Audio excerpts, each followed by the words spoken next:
Announcements none. Papers have been laid. Motion. Yes, Honourable Prime Minister. Madam Speaker, I move that all the business on today's order paper be exempted from the provisions of paragraph 2 of Standing Order 10. Motion must be seconded. Yes, Honourable Minister Mohammed. The question is that all the business on today's order paper be exempted from the provisions of paragraph 2 of Standing Order 10. Those in favour say aye. Those against say no. The ayes have it. Statement by Ministers none. Public Bill, first reading. Yes, Honourable Deputy Prime Minister. Madam Speaker, I move that the Domestic Abuse Bill number 8 of 2026 be read a first time. Yes, who's seconding? Yes, Honourable Bagwan. Thank you, Minister. Second reading. Madam Speaker, with your permission, I beg to move that the Supplementary Appropriation 2024-2025 number 2 Bill number 7 of 2026 be read a second time. Madam Speaker, the object of the bill is to provide for the supplementary appropriation of 2,264,416,000 rupees under 7 votes of expenditure in respect of government services for the fiscal year of 2024-2025. The financial statements for fiscal year 2024-2025 have already been audited and laid before the National Assembly. Pursuant to Section 105(3) of the Constitution, any expenditure incurred for which no provision was initially made in the budget estimates, or any expenditure that exceeds the amount appropriated under a particular heading of expenditure must be regularized with an appropriation by the National Assembly by means of a supplementary appropriation legislation. In fact, expenditure on 5 votes exceeded the appropriated sums, and 2 new votes were created during the course of financial year following the general elections in November 2024. Madam Speaker, the supplementary appropriations required are as follows. First, 31.7 million rupees under Vote 210, prison service, mainly for payment of Sunday allowance to eligible officers. Second, 2.1 million under new vote of expenditure, Vote 211, Deputy Prime Minister's Office, essentially to meet the annual allowance and other benefits relating to the office of the Deputy Prime Minister. Madam Speaker, I should point out that under the previous government, there were 3 ministerial portfolios under the Deputy Prime Minister, namely Deputy Prime Minister, Minister of Housing and Land Use, Planning, and Minister of Tourism. When we came to power in November 2024, a new vote, namely Vote 211, Deputy Prime Minister, Minister without portfolio, had to be created to provide for this portfolio, and it was created by way of reallocation from Vote 27.1, contingencies and reserves. Third, a net amount of 437.6 million under Vote 3, Housing and Land Use Planning, primarily for payment of claims in respect of acquisition of lands and the cleaning and carting away of debris at Île-aux-Bénitiers. Fourth, 1.4 billion under the new Vote 4.2, Ministry of Tertiary Education, Science and Research, which was created to meet expenditure under this new ministry. The provisions for this ministry were initially made under the then Vote 4.1, Vice Prime Minister's Office, Ministry of Education, Tertiary Education, Science and Technology.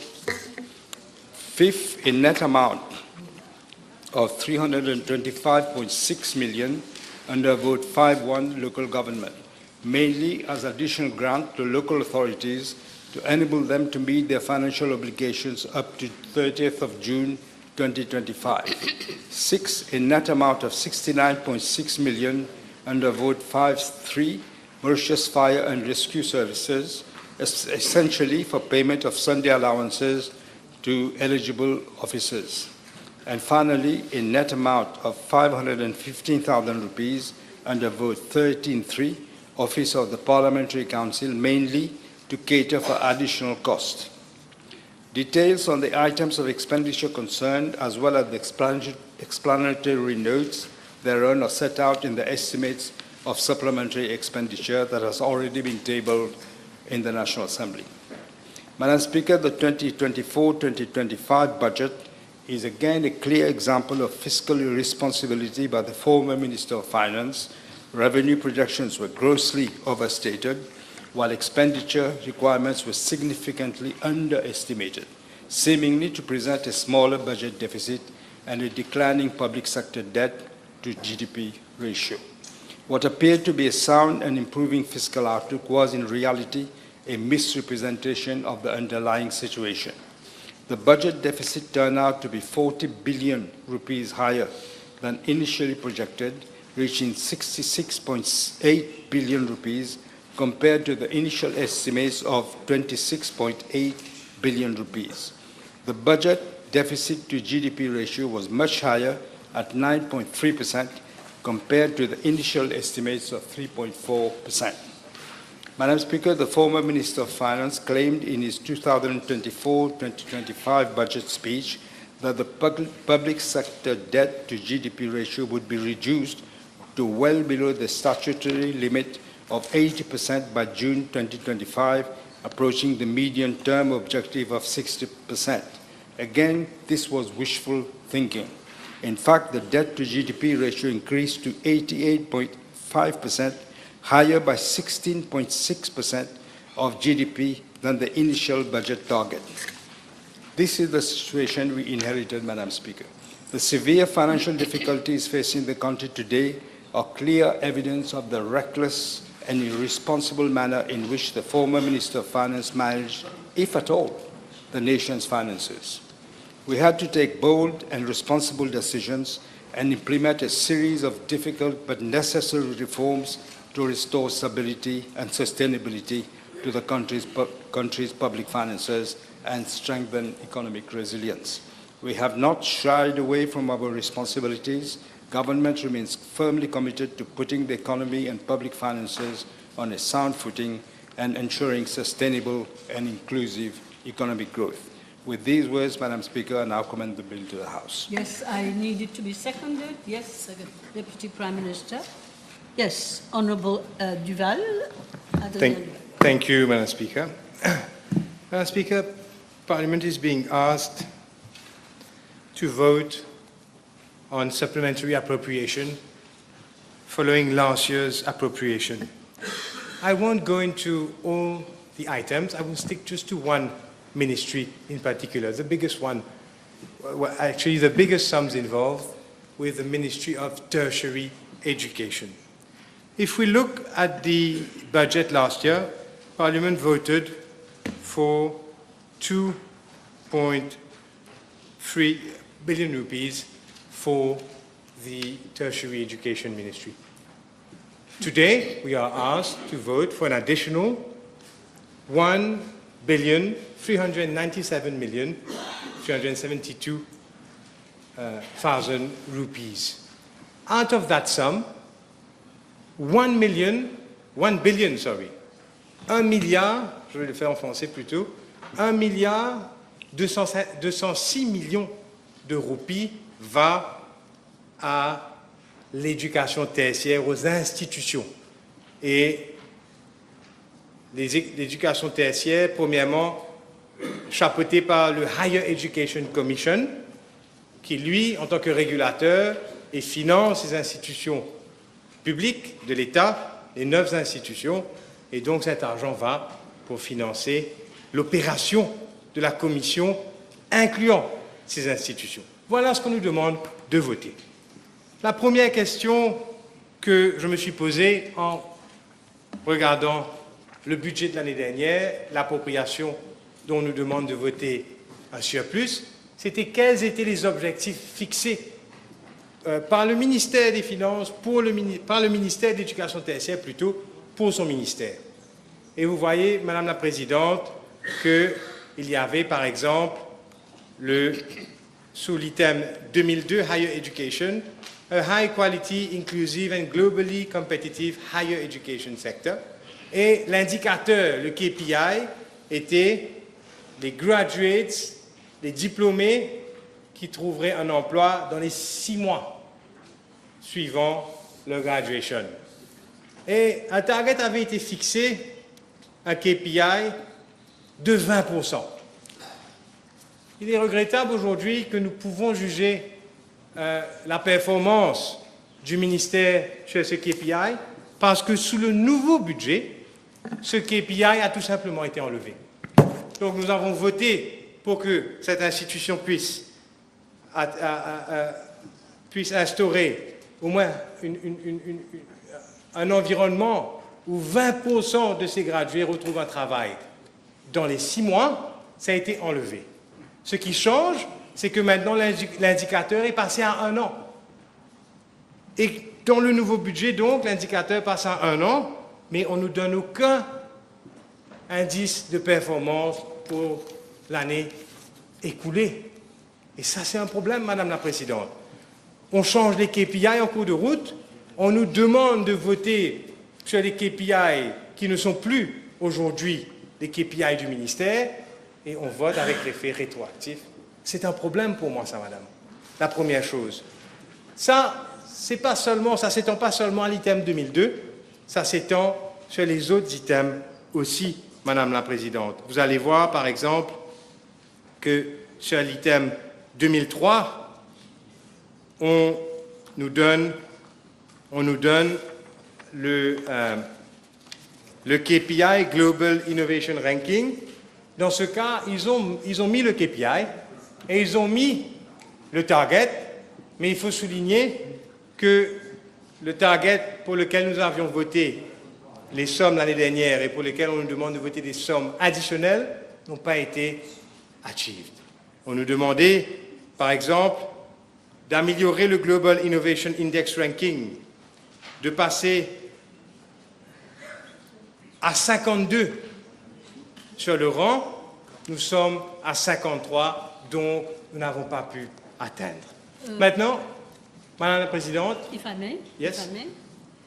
It seems to me that since you're dealing with a particular item, maybe it could be done later on, because the minister right now won't be able to reply to you, but if you do it at the later stage today, maybe then...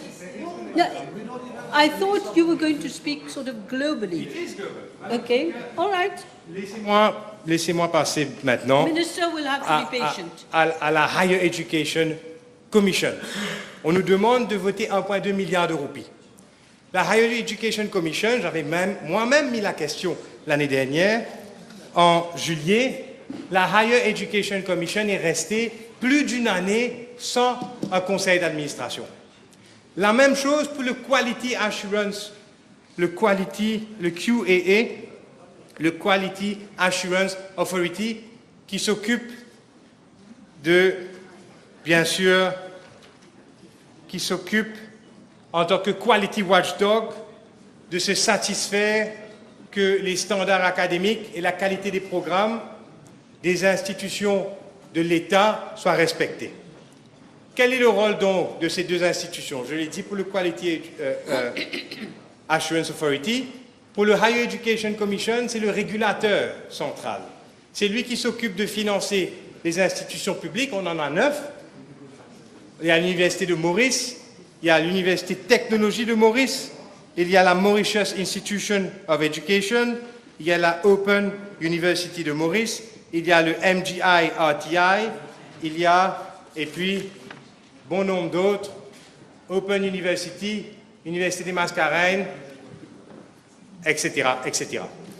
Le Higher Education Commission, pour lequel on nous demande de voter les sommes de 1,2 milliard, Madame la Présidente,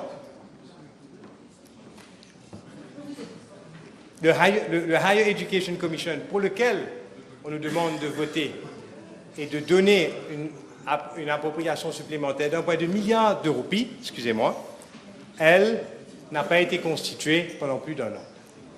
Et son rôle, Madame la Présidente, en tant que régulateur, c'est de s'assurer que la qualité de l'éducation fournie par les institutions tertiaires qui tombent sous elle, celles que j'ai nommées, s'améliorent. Excusez-moi, il y a murmure. Est-ce qu'il y a un problème? Yes. I guess the murmur you're hearing about is because, and I just was trying to hesitate not to raise this point of order. With all due respect to the honourable member, I understand that what we have supposed to debate today is that of 2024-2025. But what he is talking about mainly, and we've heard him very clearly, is 25-26. So that is being totally irrelevant and being totally unfair. There is no need procedurally and logically to mix the two financial years. Yeah, but he has an argument. Yes. So let him go. Thank you. I checked. Because my issue was that I would like, of course, we all expect the minister, the line minister, to be able to reply to you, but he won't be able to do it now. He didn't want to speak. Yeah, we've already... It's too late now. Yeah, it doesn't matter, he'll speak later. But, Madam Speaker, in any case, I am sticking to what we are being asked to raise. Maybe I haven't been clear. Is it a... Yes, it is. Which one under which... Sit down. What I'm trying to be very clear, Madam Speaker, Yes. is that there is an issue of relevance that you have to adhere to. Whilst I totally agree that it is your discretion, and which I bow to, what I'm only saying, with due respect to my honourable friend, is the following. He has to stick to 2024-2025. That's all. And he has not. Eh, attends, tu peux interrompre. Comment? Tu peux interrompre. Pas besoin d'interrompre moi. Honourable members, Soyez un peu démocrate. honourable members, the day is young yet, and we have to go until maybe midnight. So I would...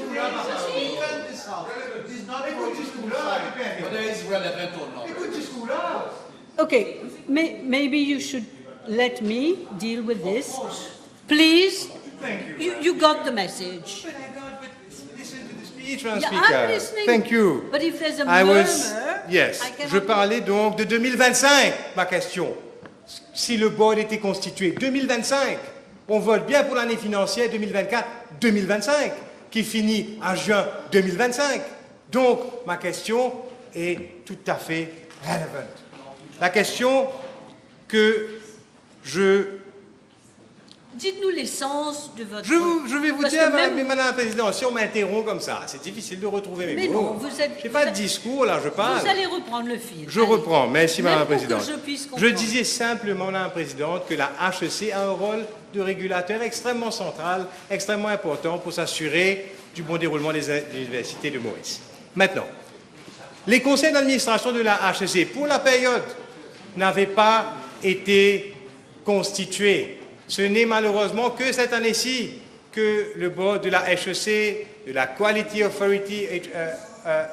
Assurance Authority ont été nommés.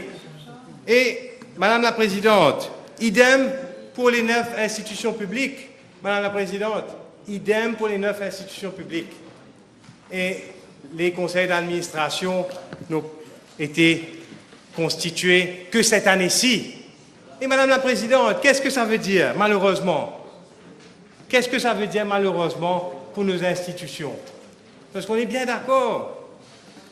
Et les Mauriciens doivent comprendre. Quel est le rôle d'un conseil d'administration? Quelle est l'importance d'un conseil d'administration? C'est de définir la politique globale de l'institution. Tout comme un conseil des ministres définit la politique globale du pays, c'est la même chose pour le conseil d'administration, Madame la Présidente. Si on n'avait pas besoin d'un conseil d'administration dans une institution pour définir la politique, ce serait tendamment pareil à dire qu'on n'avait pas besoin d'un conseil des ministres pour définir la politique gouvernementale. Alors, pourquoi donc instituer des conseils d'administration d'une part, si de l'autre côté, on décide de ne pas les remplir? Si le ministre avait la responsabilité, lui, de décider à la place du conseil, pourquoi alors dépenser de l'argent public en nommant des conseils à tort et à travers, à gauche et à droite d'administration, si le ministre pouvait décider tout lui-même? Là est une question. Parce qu'on n'a pas fait dans le cas de la HEC, dans le cas de la QAA et dans le cas des 9 institutions public, pour la période que je parle. C'est uniquement cette année-ci qu'on a commencé à le faire. Et quel a été le résultat? Et c'est là mon point finalement. Et je ne vais pas tarder sur ce point. Quel est le résultat final? Madame la Présidente, l'Université de Maurice a régressé pendant cette année financière de 2024 de la 2457e place, 2457 mondiale, est arrivée aujourd'hui à 2484. Elle a perdu 27 places. Et vous savez quoi, Madame la Présidente, ce n'est pas que pour l'Université de Maurice. L'Université technologie de Maurice a perdu 3594 places mondialement en cette période. L'Université des Mascareignes a perdu 29 places mondialement. Et ce n'est pas qu'au niveau mondial, au niveau africain aussi, on fait moins bien. L'Université de Maurice a perdu 4 places. L'Université de la technologie, 56 places dans le continent africain. L'Open University, 4 places. L'Université des Mascareignes, 154 places. Et aujourd'hui, quand vous regardez le ranking des autres universités dont je n'ai pas parlé, je parle bien sûr de l'Open University qui est à 14 415e place mondiale. Le MGI RTI, 17 701 places mondiales. On bien entendu que la première place, c'est le meilleur. Vous et parlez que ça de descend. quelle année? Ces places? Je parle, là je parle de 2026, mais pour l'année 2025, je serais ravi de vous donner. Je vous donne pour l'année 2025. L'Université de Maurice a fait pire en 2025. C'était 77e maintenant là. En 2025, c'était 82. En 2024, 73. 73. 2025, combien? 2025, 82. Je peux donner tous les chiffres. L'Université de technologie de Maurice, 345e, 379e en 2025. Et ça part et ça part. Open University, 649e en 2024, 744e. En Afrique, on parle, en 2025. Mon point est ceci, Madame la Présidente. Si on avait nommé les conseils d'administration comme il se devait en urgence, quand on réalise le problème à Maurice, quel est le problème? C'est que le youth underemployment, youth graduate underemployment, c'est-à-dire les diplômés qui trouvent un travail sous leur qualification. Ce chiffre est estimé par la HEC. La HEC estime que 26% des gradués à Maurice. I cannot let you go. Let me explain. The kind of debate that you're doing right now is not appropriate for the item that It is, because it forms part of the indicator, Madam Speaker, if you will allow me. You've told us all this. No, Give us the gist. Give us the gist Thank you. of your argument. Madam Speaker, c'est pour ça que j'ai commencé en disant, on a voté un budget sur la base des indicateurs qui ont été enlevés. J'aurais voulu dire quel était aujourd'hui le rate de employment success 6 mois après se faire graduer. Mais on l'a enlevé, ça. Alors je suis obligé de venir avec mes chiffres. À moins que le Premier ministre va répondre. Et moi, ce que je disais, c'est que d'après la HEC elle-même, 26% des gradués se retrouvent dans un travail sous qualification. C'est-à-dire, ils ont un degré, mais ils se retrouvent à faire un travail et être sous-payés. Par exemple, un diplômé qui fait un travail de secrétaire, par exemple, dont la qualification dépasse. On connaît ce phénomène. Vous comprenez. Mais si vous comprenez le phénomène, Madame la Présidente, j'espère que le gouvernement le comprend aussi. Parce que c'est pour ça l'importance de nommer un board dans les plus brefs délais. Et la conséquence, le résultat, je l'ai dit là. Vous avez fait beaucoup plus pire, pas vous, Madame la Présidente, le gouvernement en général, beaucoup plus pire sur cet item, parce que vous avez traîné la patte pour nommer les gens. Et ce n'est pas le ministre. Je sais que ce n'est pas le ministre. C'est le gouvernement. On ne peut pas tout mettre sur une personne. C'est le Conseil des ministres qui décide de ça. Mais, malheureusement, force est de constater qu'on nous demande de voter des sommes additionnelles pour un travail qui a été fait moins bien. OK. Je vous remercie. Minister, don't worry. Later on, you will get a chance when we come to that item. Il veut parler? Vous voulez parler? OK.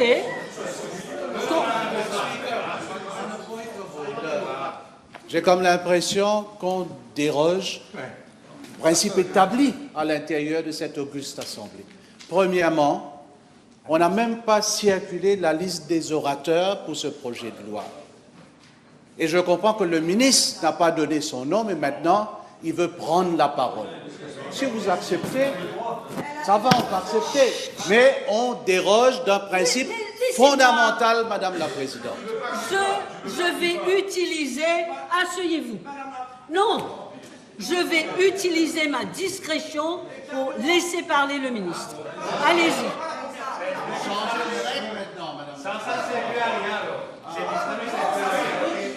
Allez-y, Monsieur le ministre.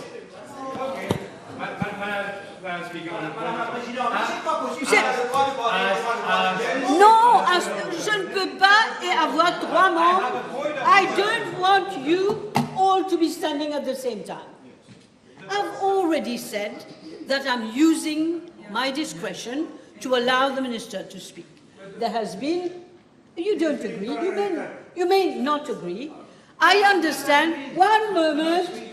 Let me speak. Let me speak. Le sujet au ministre. C'est pas possible. Mais il n'a pas donné son nom pour parler. Allez, allez-y, je vous écoute. Il faudra que le leader de l'opposition soit au moins de bonne foi. C'est pas la première fois que nous amendons une liste d'orateurs à la demande de l'opposition. Donc, permettez-moi encore une fois, mais le ministre demande à répondre à ce que l'honorable membre est en train de dire dans la Chambre. C'est la moindre des choses que nous amendons la liste pour permettre au ministre de répondre. De toute manière, asseyez-vous.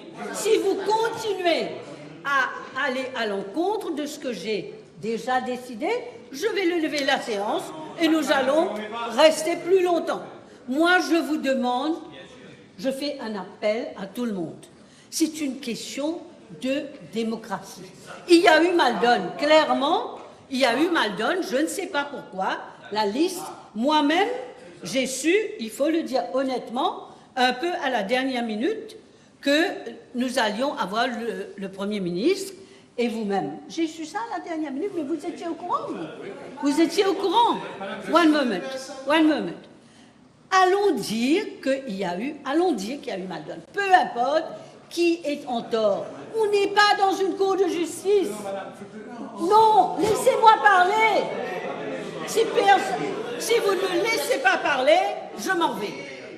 Non, madame, baissez votre bras. Je ne veux plus d'interruption. Je donne la parole au ministre. Madame, je ne remets pas en question votre ruling. J'espère.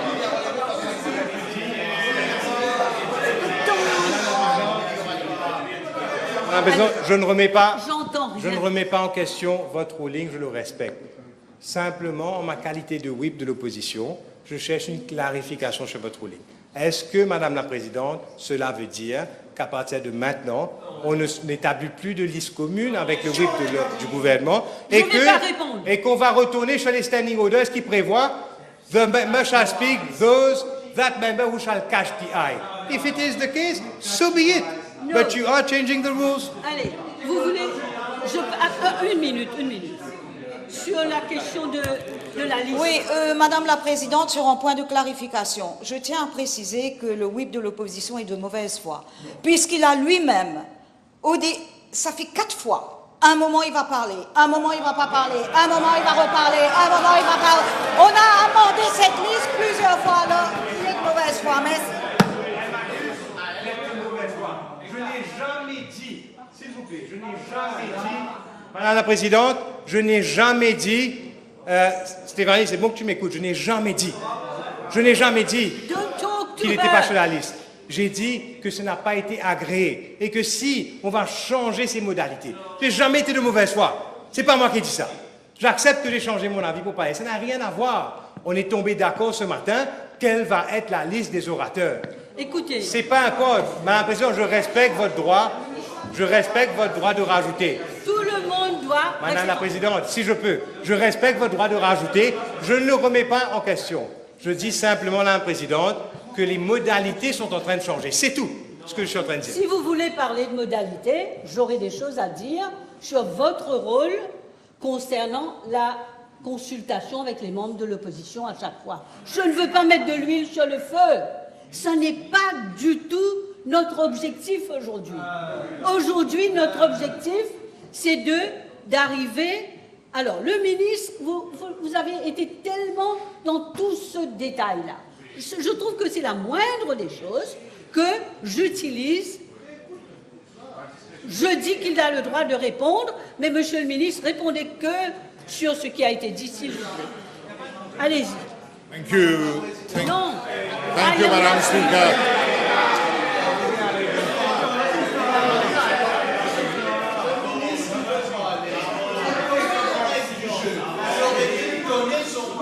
J'ai donné. I gave my name. I gave my name. Ça suffit maintenant. C'est pire qu'une classe. C'est pire que l'école. Madam Allez-y, Speaker, monsieur le ministre. the Honorable Prime Minister made it clear that when this August Assembly voted the budget in June 2024, before the election, the Ministry of Tertiary was not there. So when the ministry came in place, the budget was extracted from the then Ministry of Education for the Ministry of Tertiary Education. He's talking about the KPI. The KPI was set by the previous government in June 2024. That was the KPI you're talking about. So, the government came, new government came, the KPI changed. The KPI changed. You are saying you... Don't address him. You address me. Madam Speaker, they are talking about tertiary education. What did they do? The ranking is their doing. They did nothing for this sector. That's why we are in this position today. When we came, we changed the Higher Education Act immediately. Today, we changed the program accreditation to what? To institutional accreditation. We signed agreement with Quality Assurance UK, with HCRES France, with India, because we want to build a knowledge hub. They did nothing. That's why the universities are in that state. We are not asking to vote any extra money. We are not asking to vote extra expenditure. It was the money that was extracted from the previous government, from the previous ministry, for tertiary education. So you're talking about, he's talking about ranking. Do you know? Besoin de tout ce bruit. He's talking about ranking. What did you do to improve the ranking? I tell you now, go and check the QS ranking. University of Mauritius is ranked in the top 150 in the world in tourism and hospitality. He talked about GII. The GII, we are 53rd, first in Africa, 6th in developing nations. He's talking about GII.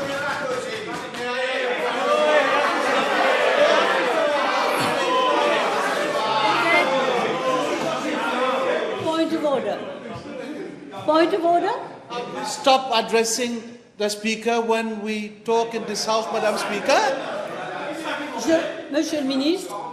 Bon, allez, ça suffit. Tout le monde fait ça. When you speak, you mustn't speak to the person. Mais tout le monde le fait, hein? Tout le monde.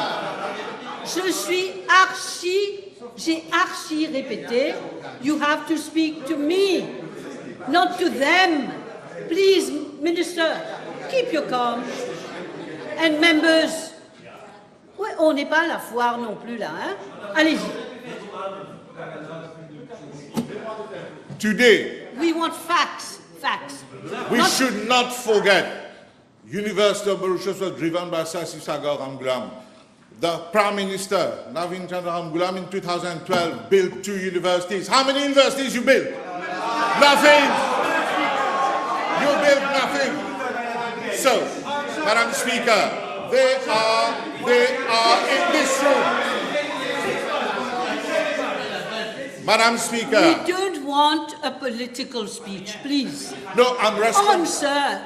I'm responding to. We are in the supplementary. I'm We are doing he the said. We are in ESE. Don't make political speeches. Allez-y, mais moi je vais partir hein, si ça continue. Oui, ben voilà.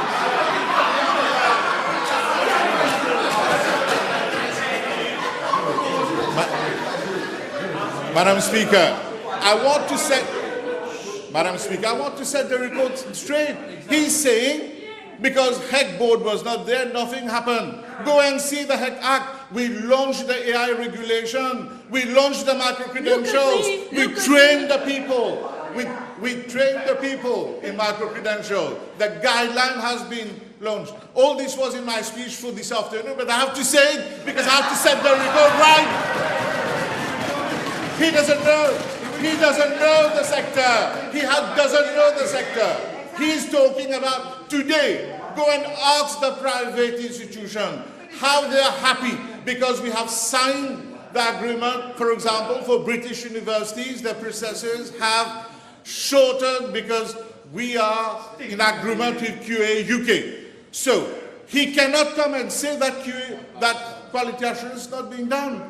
Go and ask those institutions. They will tell you he is coming and showing that nothing has happened. Let me tell him, talking about ranking, it requires investment over a number of years. I give you the example of Singapore. National University of Singapore is ranked 17th in the world. They applied the same formula for 15 years. 15 years of investment. And today, that formula was repeated for Nanyang University of Technology, Singapore, which is also ranked in the top 30. I know this sector on the finger of my tips, and I know that the member fingertips. So, of the tip of my finger, and he is trying to tell us today that this sector has not progressed. This sector has not moved ahead. I want to tell this August Assembly, since December 2024, the number of changes that has happened in this sector, starting from the changes in the Higher Education Act, institutional accreditation, research. Minister. So he should not give the impression. Minister, I think, Minister, if you are to talk later, we can come back on all these issues. Il n'y a pas de raison que l'éducation mette le feu aux poudres. C'est tellement important. Je propose qu'on arrête là sur cet item pour le moment. On laisse le Premier ministre reprendre la parole et vous allez parler tout à l'heure, à 2 reprises, pendant qu'il y a l'item et aussi si vous faites un speech. Je propose qu'on arrête là pour le moment. La Présidente, just to tell you that money that he's saying That's it. has been spent on the salary of lecturers. What does he want? He wants that we pay the lecturers. It was spent to run the universities. It was spent on grants given on research. It was spent to ensure that labs are not closed. So, this is important for us to know, that the money, first, it is not extra expenditure. I want to make that clear. And that money has been used to run the universities, to run the labs, to provide grants. So, Madam Speaker, this is the truth, and I wanted to set that record straight, and I thank you for giving me this opportunity. Honourable Prime Minister now. Yes. Please, everybody, now we relax, we breathe. Prime Minister. Yes, Madam Speaker, I just want to remind the Honourable Opposition Whip. I did say in my speech that this 1.4 billion, which was created to meet the expenditure under the new ministry. The provisions for the ministry were initially made under Vote 4.1 when the then Vice Prime Minister's office, Minister of Education, Tertiary Education, and Science and Technology. This is what happened. You were there at the time. So you're now saying that what the MSM did is wrong, because he explained it very clearly. And the other thing I wanted to add, you spoke about the KPG is not there. Of course it's not there, because we have introduced the performance-based budget. That is the reason it's not there. Just to tell you what it was. Have you replied on that item in general? You want, yes? Maybe I should add, it's in the supplement estimates for the supplementary that also we are talking about tuition fees. We're talking about the SSR chair in African studies and also scholarships for African students in Mauritius. All this includes that. Do you want to reply on the other items, Prime Minister? He didn't raise any of that. No, the other items that we're dealing with? No. Are you going? No, he didn't raise any. Okay. C'est fini? Yes. Will you please move that it be read a second time then? It is seconded.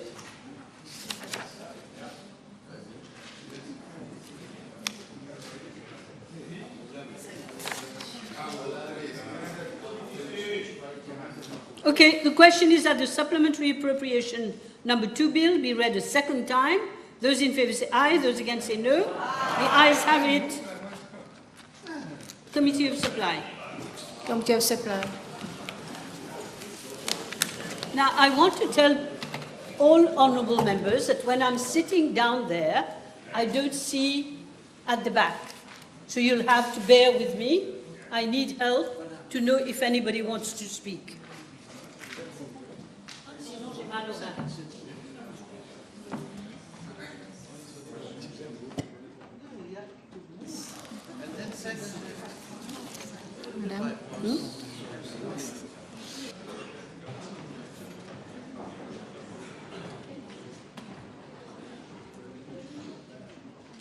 We'll go back, PM, because I think we should look at the brief. You have to move. You have to move for the second reading.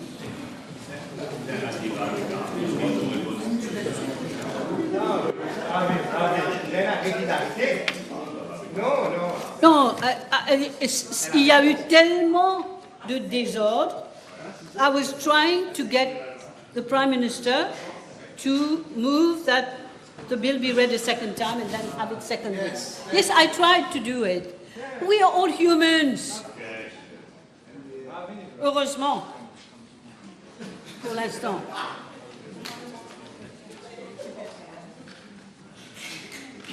Let me help, Prime Minister. You just move that the bill, the supplementary appropriation bill, be read a second time, and it has to be seconded. Once you've done your winding up speech, then you commend the bill to the House. You have to commend the bill to the House. Okay. Madam Speaker, I commend the bill to the House. I Yes. did say it, but maybe it wasn't. Yes. Too much noise. Somebody will second. Yes, Minister. So now I say again, the question is that the supplementary appropriation 2024-2025, number 2 bill, number 7 of 2026, be read a second time. Those in favour say aye. Those against say no. The ayes have it. Okay, now I move to the table. C'est comme le théâtre, hein?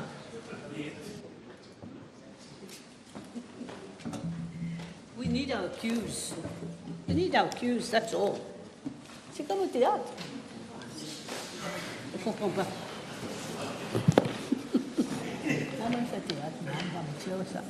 Yes.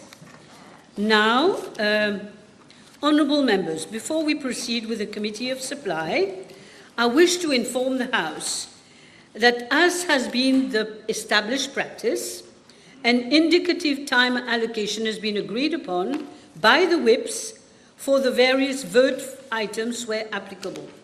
I'm glad to know that they were talking. For the orderly conduct of proceedings, we shall consider the estimates page by page.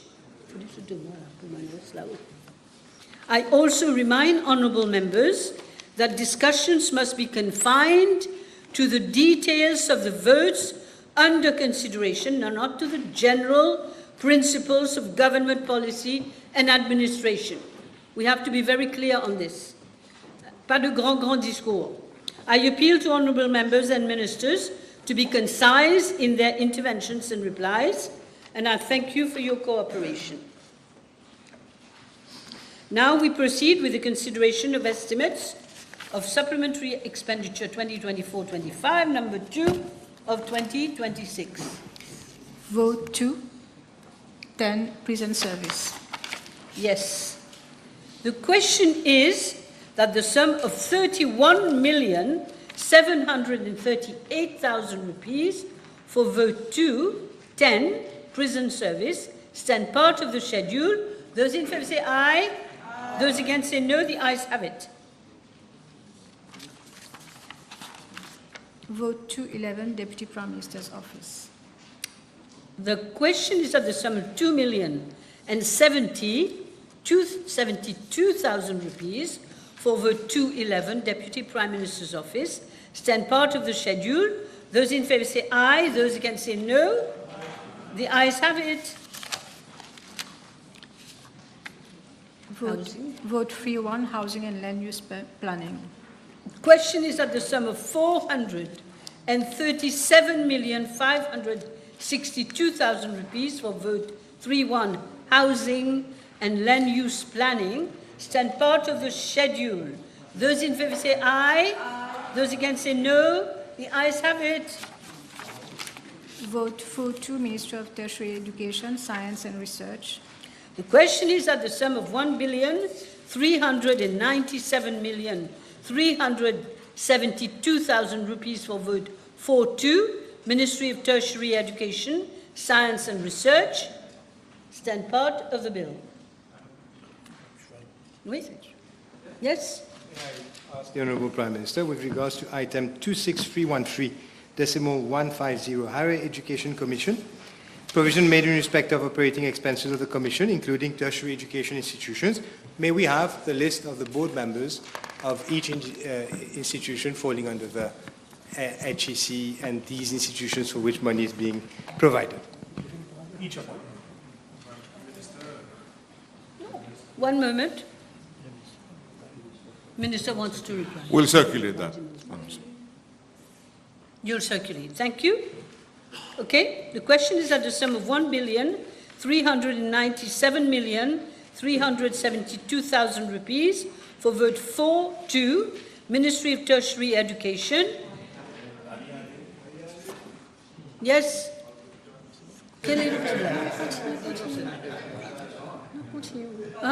Those in favour say aye, those against say no. Yes? Aye. The ayes have it. Local government. Vote 5-1, local government. The question is that the sum of 325,603,000 rupees for vote 5-1, local government, stand part of the schedule. Those in favour say aye, those against say no. The ayes have it. Vote 5-3, Mauritius Fire and Rescue Service.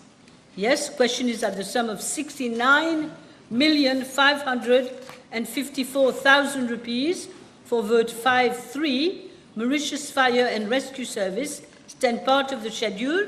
Those in favour say aye. Aye. Those against say no. The ayes have it. Vote 13-3, Office of Parliamentary Council.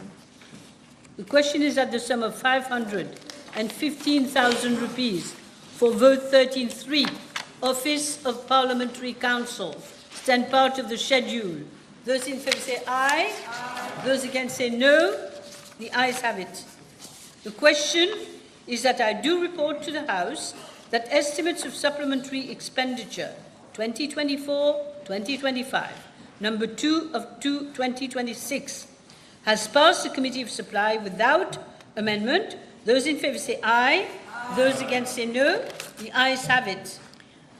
Clause 1, short title, Clause 2, appropriation of sums for supplementary expenditure in respect of services of government. Schedule. Okay. Okay, the question is that the schedule stands part of the bill. Those in favour say aye. Aye. Those against say no. The ayes have it. Clauses 1 and 2. Clause 1, short title, Clause 2, appropriation of sums for supplementary expenditure in respect of services of government. The question is that clauses 1 and 2 stand part of the bill. Those in favour say aye. Those against say no. The ayes have it. The title. Title and enacting clause. Question is that the title and enacting clause stand part of the bill. Those in favour say aye. Those against say no. Aye. Ayes have it. Now the question is that I do report to the House that the Supplementary Appropriation 2024-2025 number 2 bill, number 7 of 2026, has passed the Committee of Supply without amendment. Those in favour say aye. Those against say no. The ayes have it.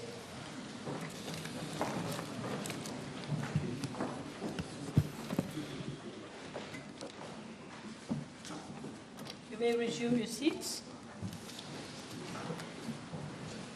Honourable members, I have to report to the House that the estimates of supplementary expenditure 2024-2025, number 2 of 2026, and the supplementary appropriation 2024-2025, number 2 bill, number 7 of 2026, have passed the committee's supply without amendment. Third reading. Madam Speaker, I move that the Supplementary Appropriation Bill 2024-2025, number 2, Bill number 7 of 2026, be read a third time and passed. Yes, motion seconded. Yes, Deputy Prime Minister. The question is that the Supplementary Appropriation 2024-2025, number 2 bill, number 7 of 2026, be read the third time and passed. Those in favour say aye. Those against say no. The ayes have it. Public bill, second reading. Yes, Honourable Minister of Education. Now we relax. Thank you very much, Madam Speaker. I rise today to express my full and unreserved support for the budget 2026-2027, as it boldly places education, skills development, and human resources at the absolute center of our national transformation. Madam Speaker, let me start in an unconventional way. Let me say this. They tried to bury us, but they didn't know that we are seeds. We would sprout and grow. The profile of grave diggers keeps on changing. While grave diggers may continue in their quest to bury, we have to sprout and grow, because we are the children who believe in life, we are the children who believe in hope, we are the children who believe in faith. I stand before this House not merely as a minister presenting figures, but as someone who has spent more than 3 decades in this sector. My conviction remains completely unshakable. Our children possess boundless potential. But potential is like a seed. It holds the intrinsic promise of a mighty tree. Yet, without fertile soil, water, and daily care, it will never grow.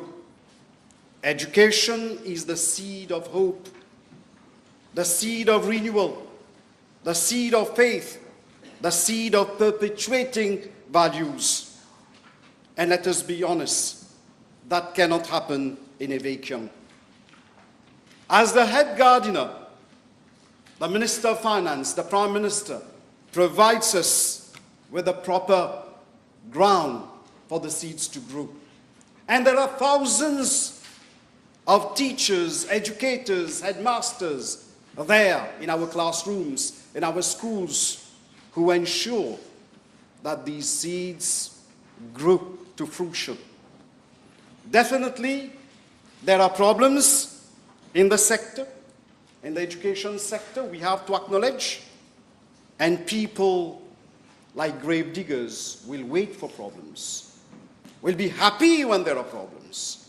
Let me enumerate a few problems that have existed, that exist, and hopefully, in an ideal world, one day, we do away with those problems. Shortage of books, delay in printing, shortage of staff because we do not have qualified ones in the market, problems with infrastructure, bullying, indiscipline and drugs, shortage of requisites, high dropouts, a skill mismatch between education programs and job market demand, integrating learners with disability into mainstream education. What do?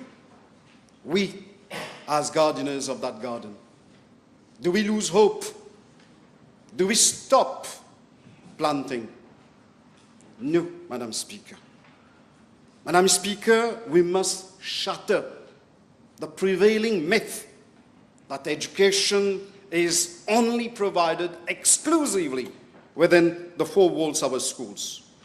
For too long, a pervasive misconception has existed that education begins and ends at school gates. The traditional attitude has been that we drop our children off in the morning, hand them over to teachers, and expect a polished, successful citizen back by the afternoon. Let me be entirely clear. The government can build state-of-the-art schools. We can train world-class educators. We can provide the best textbooks. But we can never, ever replace the indispensable power of parents' presence.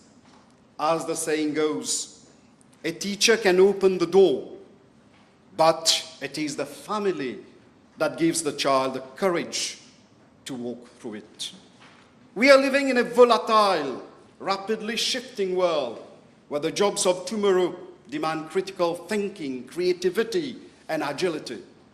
If we leave our youth unequipped, we compromise the future of our entire republic. An educated nation is prosperous, safer, healthier, and more innovative nation. Therefore, I'm calling today for a renewed, sacred pact between the home and the school. If we want a cultured and unified society, we need proper education. If we are to combat the insidious scourge of drugs, we need education. If we seek sustainable economic independence, we need education. The learning I advocate for encompasses the character building and values that occur through the hidden curriculum outside the four walls of our schools. I stand here as a fierce champion for un système éducatif à visage humain, a system with a human face that directly confronts our challenges. Like Aristotle, I advocate that educating the mind without educating the heart is no education at all. Madam Speaker, when we see around in our society different types of crime, the scourge of drugs, noise pollution, we must definitely ask, who are these people who are doing that? There must be something missing in their education. Perhaps we have taught their brains, we have not taught their heart enough. And this is the type of change, subtle, slow, gradual, humane change that we want to bring in every child who crosses the threshold of our schools. Today, the responsibility of 180,000 students from pre-primary to secondary level, including our sense sector kids and our kids in the Tibet sector, they are under our responsibility. But what type of society we have? No sooner do one or two students misbehave at the bus station and the school premises, one or two students misbehave, the whole society starts castigating the whole class of students. I will invite people. I will invite those people who always are negative. Try to see what our kids are doing through extracurricular activities, through Jeux Intercollèges, and for that I thank the Honorable Minister of Sports. You have to see what our kids are doing for MUN. You have to see our kids performing on stage. Here, in the Parliament here. The other day, I went for a play, and I would like to recommend it to everyone listening to me. To one of the greatest authors of English literature, Roald Dahl, who has written Matilda. And this play, this novel in itself can help Mauritians to be sensitized about bullying issues. Bullying does not start in schools. We see the character Matilda, how she is bullied within her own home by her own parents. There are thousands of children in this republic who suffer not because of outsiders, because of a close family member. Then bullying goes and enters school compounds, classrooms, bus stations. And I would like to thank the Honorable Prime Minister for devoting a reasonable sum of money to combat it. But let me tell the nation, we didn't wait to tackle it. Even if for the past 10 years, they almost did nothing for that. I'm not going to complain for what they didn't do, but what we did last year. Last year, Madam Speaker, we sensitized 10,000 Mauritians, including the students, parents, educators, about this problem of bullying. Because we want our nation to take a firm stand against bullying, whether it is at home, whether it is outside. We are a nation, unfortunately, we keep on comparing our kids. Once our kids get a result, academic result in sports, in any field, we start comparing our kids with our neighbor, with our relatives' kids. When our kids cannot match that level indirectly, this I call it academic bullying. Sometimes it is very subtle, but it exists in our society. As a nation, we must be sensitized about this evil called bullying. There are various forms of bullying. Financial bullying, bullying based on power, based on various levels. And I want today to request, to make a plea from the whole nation. Together, we have to combat not only bullying, but the scourge of drugs and discipline. The best place a child learns something is at home. When parents sometimes, in some cases, set the wrong example, kids learn them and they come and replicate them in school. Madam Speaker, this philosophy that educating the mind without educating the heart is no education at all, this is not only philosophy. This is not only a saying. Thanks to the Prime Minister and Minister of Finance, we are today trying our best. We are trying our best to translate it into reality. Why am I saying trying our best? Because in our society there is another problem. The problem is we have a complex. We have the perfection complex. Comme si on est infaillible. Tout à l'heure, vous-même, vous avez mentionné ça, Madame la Présidente. On est des humains. We have to accept that sometimes things go wrong. We have to accept that we have our limitations. But unfortunately, some of us, oui, les faillibles, on cherche tout autour de nous des gens qui ne soient infaillible. We, who are imperfect, will look for perfection in others. As soon as the other makes the slightest mistake, mistake of pronunciation, mistake of forgetfulness, mistake of anything, we prowl, we jump on that person, we literally strip that person. This is our nation. Honorable Prime Minister, I stand here as a Minister of Education. I acknowledge your courage, your wisdom. Un homme d'État qui vient dire, s'il y a quelque chose qui ne marche pas, qui n'a pas marché, on va revoir.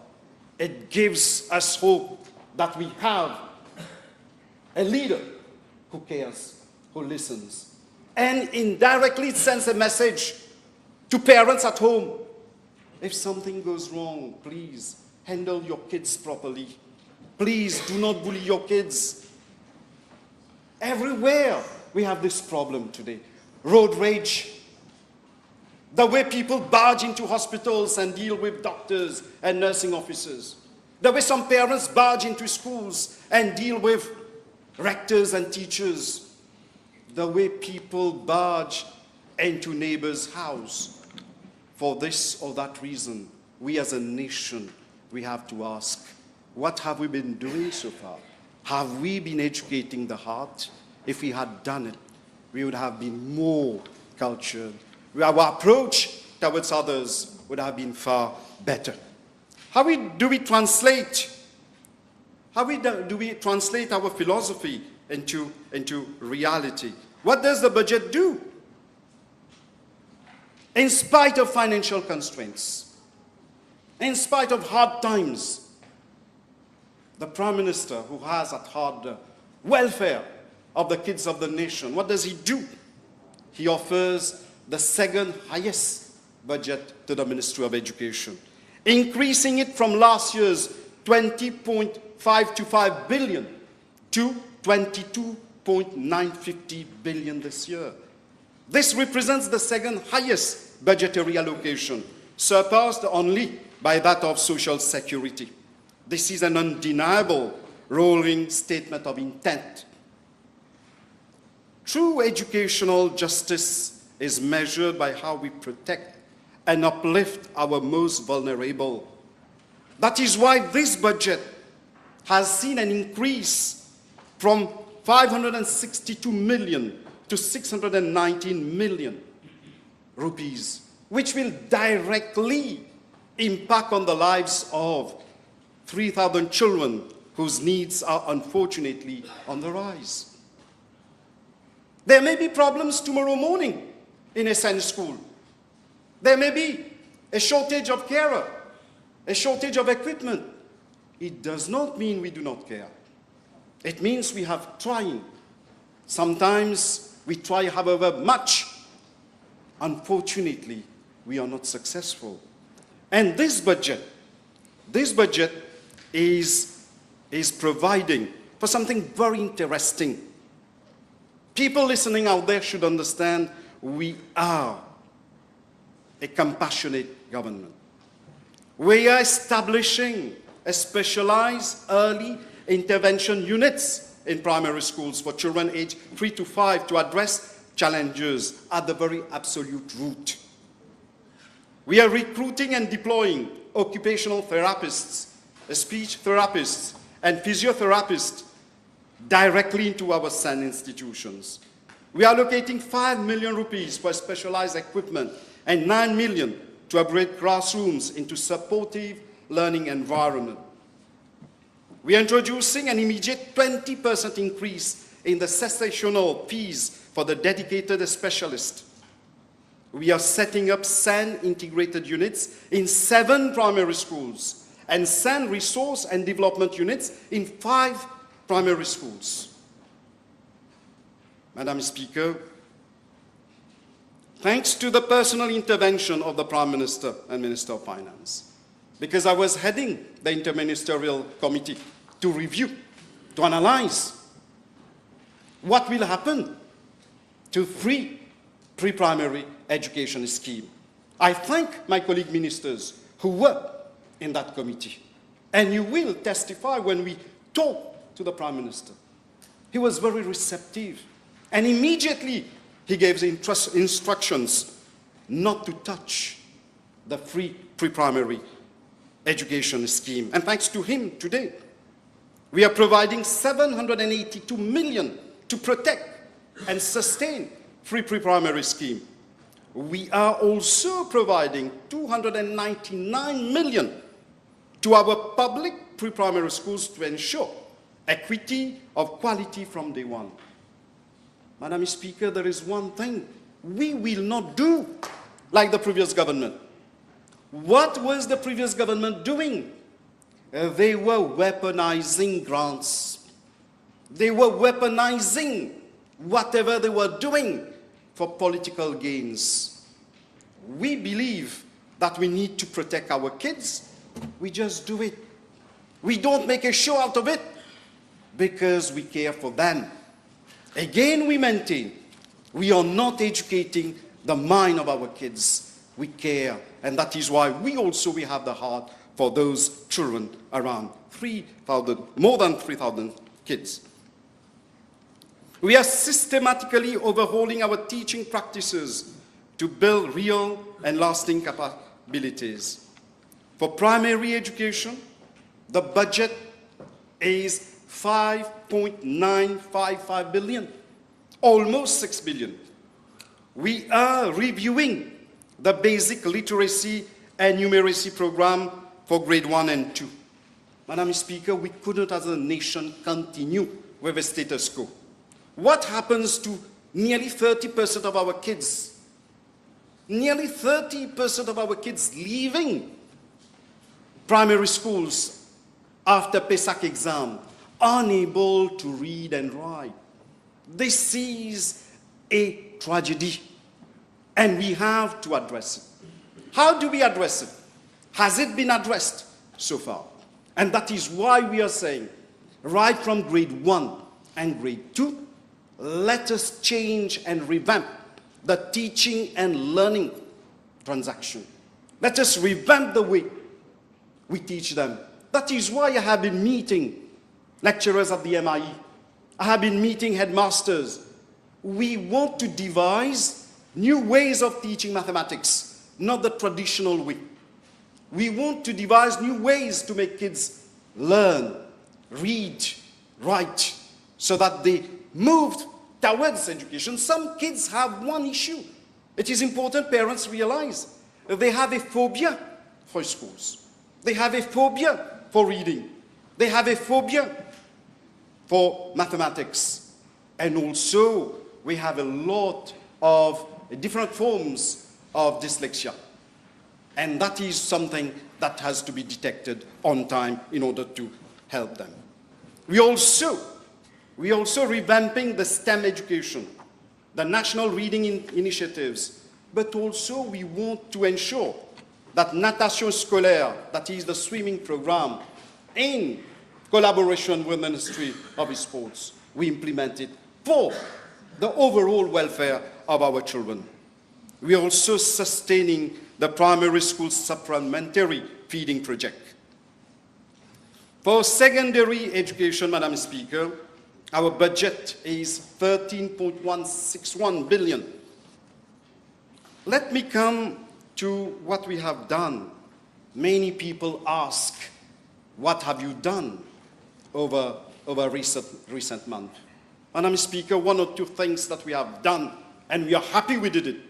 One is, as from January 2025, when our kids got their SC results, we allow them to move to lower 6, even if they have 3 or 4 credits.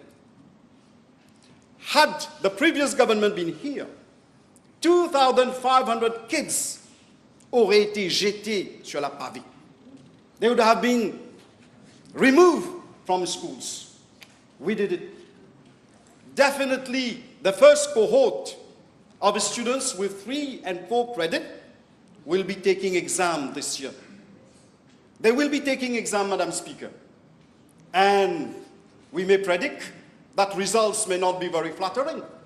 May not be. There will be a lot of criticisms on social media, especially by those who wish us to go to doom.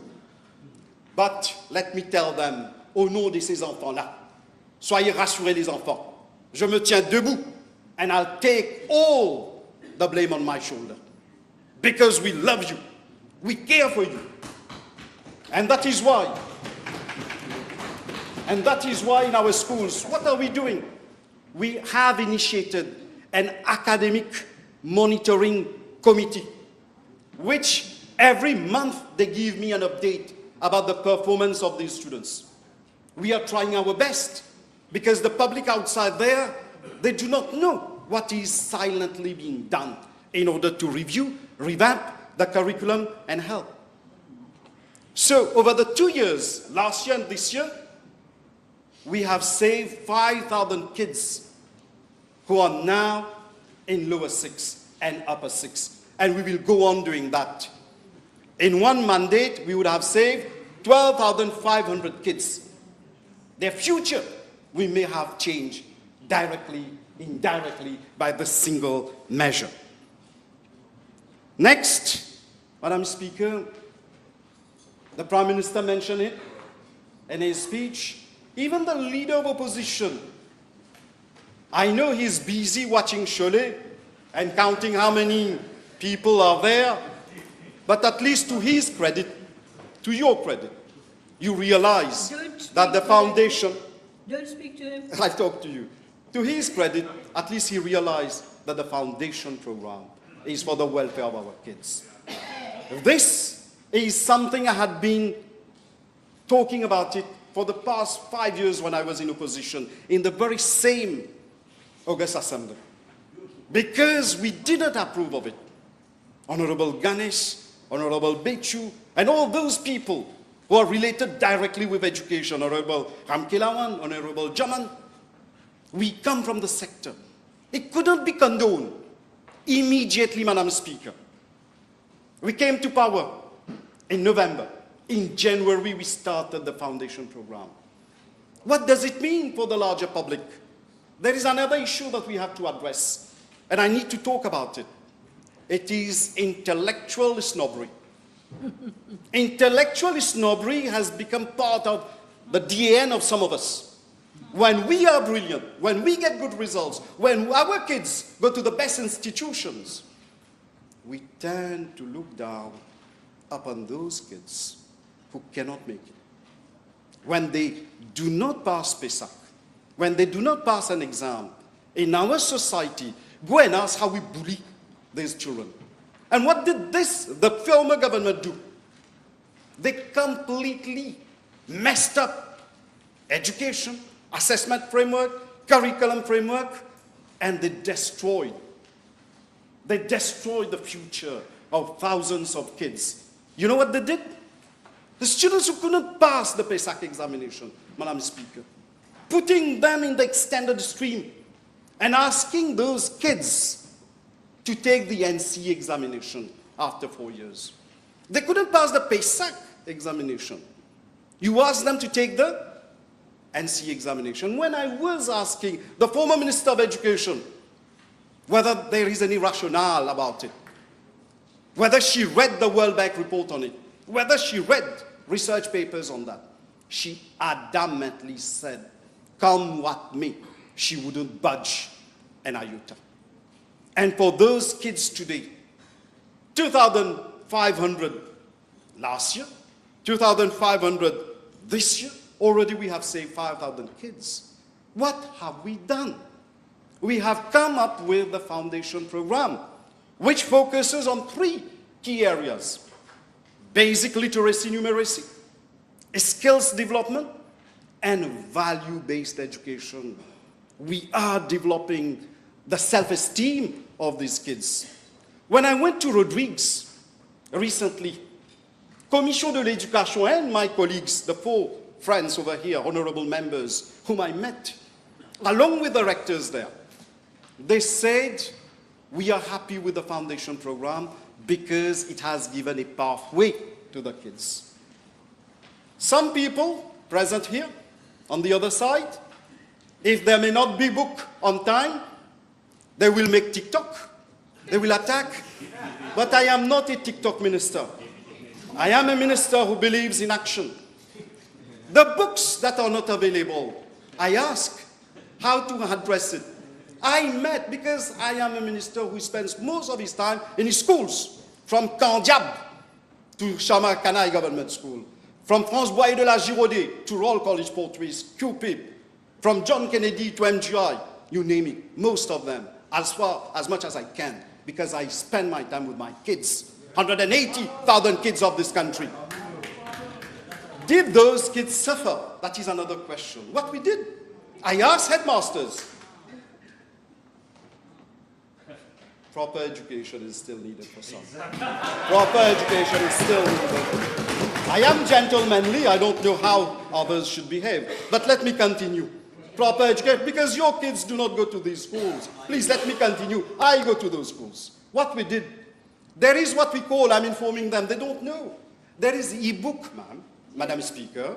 So what they did, they have a projector and they project it on the board. There has been no discontinuity in education. There has been no discontinuity. Second measure, we have provided photocopies. At this point in time, they are being distributed. Definitely things go wrong sometimes. Is it the minister responsible for the printing? All right, the suppliers will have to pay for whatever they have not been able to supply on time. Because this is a recurrent problem. Some people expect us to be perfect. 95% of books delivered on time. Nobody will talk on time. There is always a saying, a train which reaches the station on time is no news. But a train which is late, this is the headline. Let it be. We will always have people like that. We'll always look at the glass which is half empty. But we will continue filling the glass. We will continue sowing the seeds. We will continue looking after our kids, whether you make TikTok or not, because our kids are our priority. And this is what the Prime Minister did while preparing the budget. He cared for the kids and said the kids of the Republic deserve what they deserve. We are not perfect, I maintain it. Because there will be a TikTok in the afternoon. Because we have some Facebook politicians. Okay? I do not watch that. I am not on TikTok, but people will... Qui se sent visé. Oui. Don't interrupt him. Vous êtes en train de terminer. Every child... Are you concluding? Give me a few more minutes. Yeah, okay. For the foundation program, Madam, in order to ensure its implementation, we have recently recruited 15 coordinators in the 4 zones and 1 in Rodrigues. Why policies fail? Policies fail because of implementation issue. Policies fail because of right leadership. Sometimes we do not have. Policies fail because people do not adhere to those policies. Foundation program has given hope to our kids and to our system of education. Now, coming to AI, I would like to thank my good friend, Honorable Ramtuel. My ministry and his ministry are partnering on how to use AI to help our kids. And the Prime Minister mentioned it. 8,000 educators are being trained, and 12,000 students of grade 9 are being provided with AI training so that they can use it for their education. Next, Madam Speaker, the Tibet sector. The NQA will henceforth provide a license to trainers. In the past few years, any person could become a trainer. Now we are going to make sure that those trainers in the Tibet sector are properly qualified and they are providing quality training. Why is it important? Because once these people have been trained, they have to join the labor market. For the labor market to recruit our youngsters, these youngsters need to have quality training. To have that quality training, we want quality trainers. And to ensure that our trainers are fully qualified. That is why we are going to review the licenses henceforth. Madam Speaker, the education sector is always in a flux. It is important I inform the House, HRDC. The HRDC, through the school placement program, provides lower 6 students the opportunity in November and December to get the taste of the labor market. For 2 weeks, they go school placement program, they go and get the glimpse of it. And we provide them a stipend. In Mauritius and in Rodrigues, we are doing that. Madam Speaker, the anti-bullying campaign, I want to say something. The Honorable Prime Minister provided 10 million. We are thankful. But I'm making an appeal. The campaign does not need money. The campaign should be a personal one. The campaign against bullying starts in our heart. If we have a pure heart, if we have a heart which is compassionate, if we have a heart which is humane, if we have a heart which cares, we cannot bully others. Unfortunately, in the very house here, past 5 years, when you were not the Speaker, we were being bullied. The previous government bullied so many people, legally, politically. They had one concept of planting. They had one concept of planting. But I will use the metaphor of seeds differently. We are planting the seeds of hope, the seed of faith, the seeds of compassion, so that tomorrow's society, we have more and more compassionate doctors, lawyers, whether they sit politicians, whether they sit on this side or on that side, whether Mauritians are here or outside, irrespective of their age, irrespective of their community, irrespective of their economic background, they are humane deep within, like true Mauritians in spirit. This is the change we want. The blueprint is coming. I want to tell the population, wait a little. The regulation for mobile phone is coming. For bullying and for other problems, I thank the Attorney General, because along with his office and other colleagues, we are working on something, Madam Speaker. It is children in conflict with law. We want to go one step further. How to protect them? Honorable Whip is with us. The DPM is with us, along with Attorney General, Ombudsperson for Children. We want to help our kids, Madam Speaker. To end, again, I'm making a plea to the whole population. Education is at the crossroad. It is easy to destroy, whether it is an education system, whether it is a nation, whether it is a bridge. But builders will need the time they need. On est tous des bâtisseurs.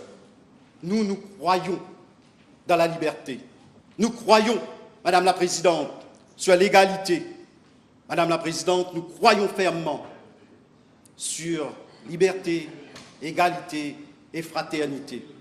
Que vous soyez là, que vous soyez là-bas, que vous soyez ailleurs, que la fraternité humaine règne et que the right spirit of education prevails here, everywhere. Thank you very much, Madam Speaker.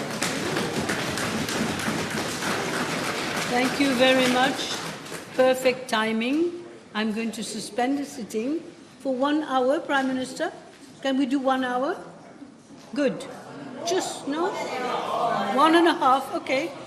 I thought we would catch up a little bit. Okay, 1.5 then.